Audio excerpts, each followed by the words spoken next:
इस video class में Bihar board के कक्षा 7 के अतीत से वर्तमान के अध्याय 2 के सभी प्रश्न उत्तर करने वाले हैं। तो वीडियो को पूरा देखिएगा और वीडियो अच्छा लगे तो वीडियो को लाइक करके चैनल को सब्सक्राइब कर दीजिएगा। और इस क्लास का पीडीएफ टेलीग्राम पर मिल जाएगा, जिसका लिंक डिस्क्रिप्शन बॉक्स में है। तो चलिए वीडियो को शुरू करते हैं। अध्याय 2 है नए राज्य एवं राजाओं का उदय। इसका पहला प्रश्न है, पृथ्वीराज किस राज्य का राजा था? तो इसका उत्तर होगा पृथ्वीराज दिल्ली तथा अजमेर राज्य का राजा था। 2 नंबर प्रश्न है, उस समय इसके समकालीन और कौन राजा थे? तो इसका उत्तर होगा उस समय इसके समकालीन महत्वपूर्ण राजा जयचंद्र था। भारत के 2 गद्दारों में पहला जयचंद्र और दूसरा मीर जाफर था। 3 नंबर प्रश्न है, उस समय हमारे देश की राजनीतिक स्थिति कैसी थी? तो इसका उत्तर होगा उस समय हमारे देश की राजनीतिक स्थिति द्वेष भावना से ग्रस्त थी। एक राजा दूसरे राजा को सदैव नीचा दिखाने की फिराक में रहा करते थे। 4 नंबर प्रश्न है, उपाधि का क्या अर्थ होता है? तो इसका उत्तर होगा नाम के पहले या बाद में लगने वाला प्रतिष्ठा बढ़ाने वाले उपनाम उपाधि कहलाती है। जैसे सामंतों को दी जाने वाली उपाधि राय, राणा, रावत आदि पराजित राजा विजयी राजा की अधीनता में उसे उपाधि से अलंकृत करता था। 5 नंबर प्रश्न है, इन तीनों के पतन के क्या कारण हो सकते हैं, चर्चा करें। तो इसका उत्तर होगा इन तीनों के पतन उन 3 शासकों से हैं जिन्हें इतिहासकारों ने त्रिपक्ष या त्रिपक्षीय कहा है। ये थे मध्य एवं पश्चिम भारत के गुर्जर प्रतिहार, दक्कन के राष्ट्रकूट और बंगाल के पाल। इन तीनों के पतन के कारण ये थे कि बिना अपनी आर्थिक तथा सामरिक शक्ति का आकलन किए इन तीनों ने कन्नौज पर अधिकार के लिए युद्ध जारी रखा और बहुत दिनों तक लड़ते रहे। अंततः परिणाम हुआ कि आर्थिक और सामरिक रूप से तीनों समान रूप से खोखले हो गए। यही कारण था कि इन तीनों का पतन हो गया। 6 नंबर प्रश्न है, सोमनाथ मंदिर के बारे में विशेष रूप से वर्ग में चर्चा करें। तो इसका उत्तर होगा सोमनाथ का प्रसिद्ध मंदिर गुजरात राज्य में अवस्थित है। मध्यकाल के अनेक भारतीय मंदिरों में यह भी एक ऐसा मंदिर था जो धनाढ्य नींव से पूर्ण था। महमूद गजनवी ने जब भारत के मंदिर को लूटा तो उसमें सोमनाथ को उसने विशेष रूप से लूटा। मंदिर का सारा धन तो उसने लूट ही लिया, मंदिर को भी क्षतिग्रस्त कर दिया। 15 अगस्त 1947 को भारत के स्वतंत्र होने तक वह वैसे ही खंडहर के रूप में पड़ा रहा। धन्य कहिए लौह पुरुष सरदार वल्लभ भाई पटेल को, जिन्होंने सरकारी खर्च पर उसकी मरम्मत करा दी। वे तो चाहते थे कि जितने भारतीय मंदिरों को आक्रमणकारियों ने तोड़कर उसका रूप बिगाड़ दिया था, सबको उनके पहले के रूप में कर दिया जाए। लेकिन पंडित जवाहरलाल नेहरू ने अपने को महान धर्मनिरपेक्ष दिखाने के लिए ऐसा नहीं करने दिया। फिर दूसरी बात थी कि सोमनाथ मंदिर की मरम्मती के थोड़े ही महीने के अंदर सरदार पटेल को संदेहात्मक मृत्यु हो गई। 7 नंबर प्रश्न है, आपके विचार से महमूद गजनवी के भारत पर आक्रमण के क्या उद्देश्य हो सकते हैं? तो इसका उत्तर होगा हर शासक के आक्रमण का यही उद्देश्य होता है, अपने राज का विस्तार करना या पड़ोसी राज्य से अपनी अधीनता स्वीकार करना। लेकिन हम देखते हैं कि इन दोनों उद्देश्यों से परे गजनवी का उद्देश्य लूटपाट मचाना था। कुछ अमीरों को तो उसने लूटा ही, खास तौर पर मंदिरों को खूब लूटा। उस काल के प्रसिद्ध और धन दौलत से संपन्न मंदिरों में प्रमुख थे मथुरा, वृंदावन, थानेश्वर, कन्नौज और सोमनाथ के मंदिर। इन मंदिरों को गजनवी ने भी जी भरकर लूटा और इसको ध्वस्त तक कर दिया। 8 नंबर प्रश्न है, राजेंद्र चोल अपनी सेना को गंगा नदी तक क्यों ले गया? तो इसका उत्तर होगा राजेंद्र चोल एक महत्वाकांक्षी विजेता था जिसने अपने राज को श्रीलंका सहित जावा, सुमात्रा तक फैला रखा था। गंगा नदी तक सेना ले जाने के दिखावे का तात्पर्य था कि वह गंगा जल लेने जा रहा है, लेकिन वास्तविक उद्देश्य था गंगा तट तक अपने राज का विस्तार करना और विजय प्राप्त करना, जो उसने कर दिखाया। उसने गंगा जल लेकर अपनी राजधानी को ले गया और उसका नाम रखा गंगईकोंड चोलपुरम रख दिया। उसकी राजधानी नगर इसी नाम से प्रसिद्ध हो गई। 9 नंबर प्रश्न है, आज की नागरिक सेवा से चोलकालीन नागरिक सेवा की तुलना करें। तो इसका उत्तर होगा आज की नागरिक सेवा और चोलकालीन नागरिक सेवा लगभग मिलती जुलती सी है। जैसे आज राज्यपाल या राष्ट्रपति के निजी सचिव होते हैं, वैसे ही चोल राजा के भी निजी सचिव होते थे। आज के प्रधान सचिवों की तरह चोल राज में भी प्रधान सचिव होते थे। आज की किरानियों की तरह चोल शासक के काल में प्रधान और निम्न कर्मचारी हुआ करते थे।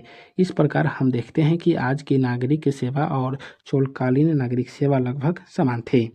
10 नंबर प्रश्न है, क्या आपके विद्यालय या गांव में चोलकालीन ग्राम स्वशासन की तरह कई समितियां कार्य करती है? यदि हाँ तो कैसे? इसका उत्तर होगा हाँ, होती है। स्कूल की समिति में एक राजकीय पदाधिकारी के साथ ग्राम पंचायत के मुखिया तथा गांव के कुछ संभ्रांत पढ़े लिखे लोग स्कूल समिति में रहते हैं और स्कूल के संचालन की देखरेख करते हैं। गांव में वैसी समिति ग्राम पंचायत के मुखिया और सरपंच सहित अनेक सदस्य निर्वाचित किए जाते हैं। मुखिया प्रशासनिक और नागरिक सेवा का काम देखता है तथा सरपंच दो ग्रामीणों के बीच के झगड़े को सुलझाता है। 11 नंबर प्रश्न है, भारत के वैसे मंदिरों का पता लगाइए जहां आज भक्तों द्वारा बहुमूल्य उपहार चढ़ाए जाते हैं। उपहार चढ़ाने के पीछे लोगों की क्या मंशा रहती है? तो इसका उत्तर होगा भारत के सभी मंदिरों में कुछ न कुछ चढ़ावा तो चढ़ता ही है, लेकिन सर्वाधिक मूल्यवान चढ़ावा तिरुपति मंदिर तथा शिरडी के साईं बाबा मंदिर में चढ़ता है। पटना के महावीर मंदिर में भी चढ़ावा चढ़ता है, लेकिन उतना नहीं जितना उपयुक्त दोनों मंदिर में चढ़ता है। पटना के महावीर मंदिर की आय से पटना में एक ही कैंसर अस्पताल चलाया जा रहा है। अभ्यास का पहला प्रश्न है, जोड़े बनाइए। तो पहला है सोमनाथ, तो सोमनाथ का गुजरात हो जाएगा। दूसरा है सेन वंश का बिहार हो जाएगा। तीसरा है गोपाल, तो गोपाल का हो जाएगा लोगों द्वारा चयनित शासक। चौथा है कन्नौज, तो कन्नौज का त्रिपक्षीय संघर्ष। और पांचवा है मध्य भारत, तो मध्य भारत का गुज्जर प्रतिहार हो जाएगा।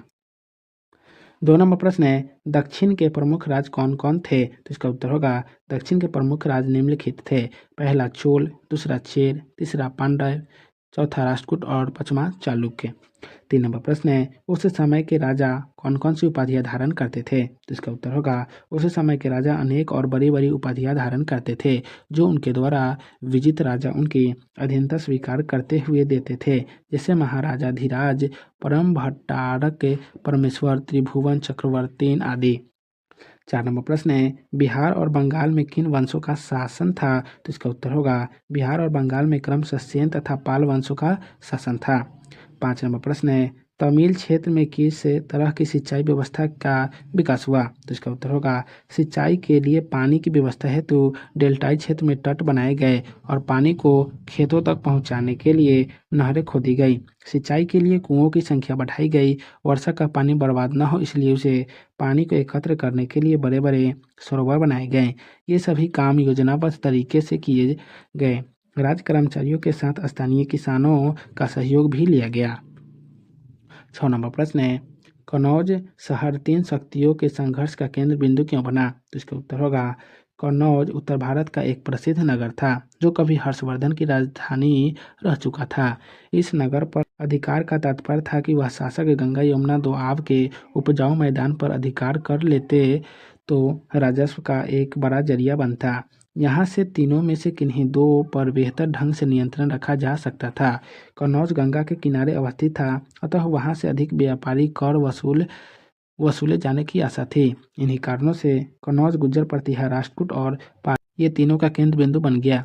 ये तीनों शक्तियाँ लड़ते लड़ते पस्त हो गई और तीनों के राज समाप्त हो गए। 7 नंबर प्रश्न है, महमूद गजनवी अपनी विजयी अभियानों में क्यों सफल रहा? तो इसका उत्तर होगा महमूद गजनवी अपनी विजयी अभियानों में ही लूट अभियानों को अपनाया।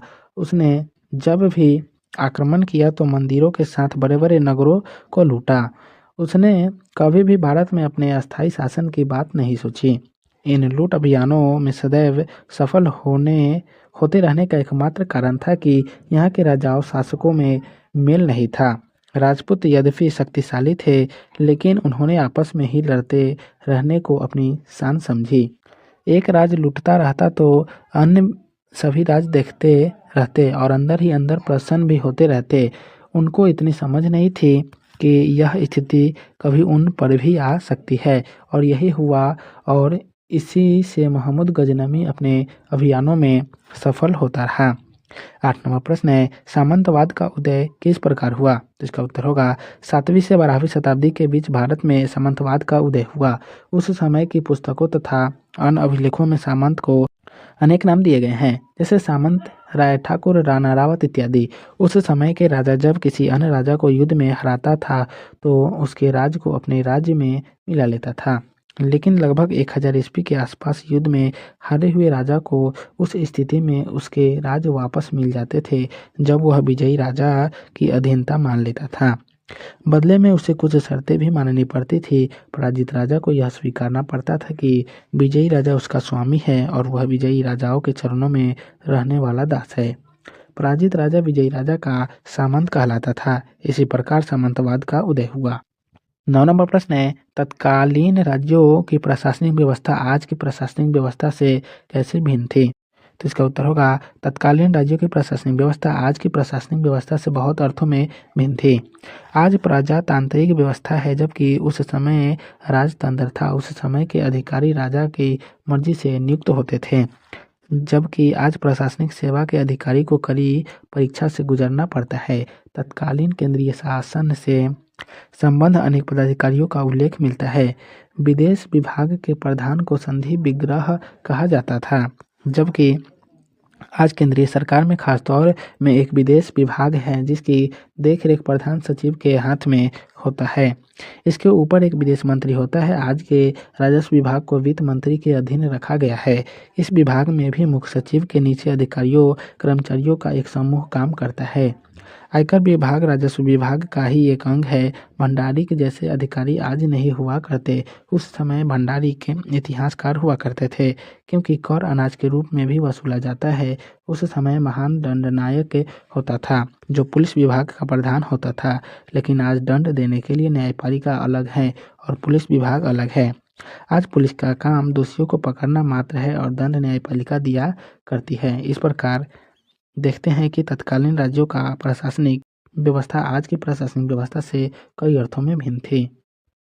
10 नंबर प्रश्न है, क्या आज भी हमारे समाज में सामंतवादी व्यवस्था के लक्षण दिखाई देते हैं? तो इसका उत्तर होगा, आज दिखाने के लिए तो सामंती व्यवस्था हमारे समाज में नहीं है, लेकिन मध्यकालीन सामंती व्यवस्था से भी अधिक कर सामंतों सा राजनीतिक बाहुबलियों का उदय हो गया है। ये कुछ न होकर सब कुछ है। सभी बाहुबली किसी न किसी राजनीतिक दल के किसी दबंग नेता से जुड़ा है। कुछ बाहुबली तो खास से राजनीतिक दलों के किसी न किसी पद पर आसीन होकर अपने ओहदे का धौंस दिखाकर जनता का भय दोहन करते हैं। 11 नंबर प्रश्न है, मध्यकाल के मंदिर अपने धन दौलत के लिए काफी प्रसिद्ध थे। भव्यता के दृष्टिकोण से आप अपने पास के मंदिर से तुलना करें। तो इसका उत्तर होगा, धन दौलत की दृष्टि से आज तिरुपति मंदिर तथा शिरडी का साईं राम मंदिर से हम कह सकते हैं। हमारे आसपास के मंदिर से यदि तुलना करें तो पटने के महावीर मंदिर किसी भी दृष्टि से भव्यता और धन से किसी प्रकार कम नहीं है। आधुनिक काल में निर्मित इस मंदिर में आधुनिकता के पुट हैं। दान दक्षिणा में यहाँ भी भारी चढ़ावा चढ़ता है। मंदिर अपनी आय से अनेक समाज सेवा संस्थाएं चलाता है। तो आज की इस वीडियो क्लास को यहीं समाप्त करते हैं। फिर मिलेंगे नेक्स्ट वीडियो में। तो आप सभी को वीडियो देखने के लिए बहुत बहुत धन्यवाद।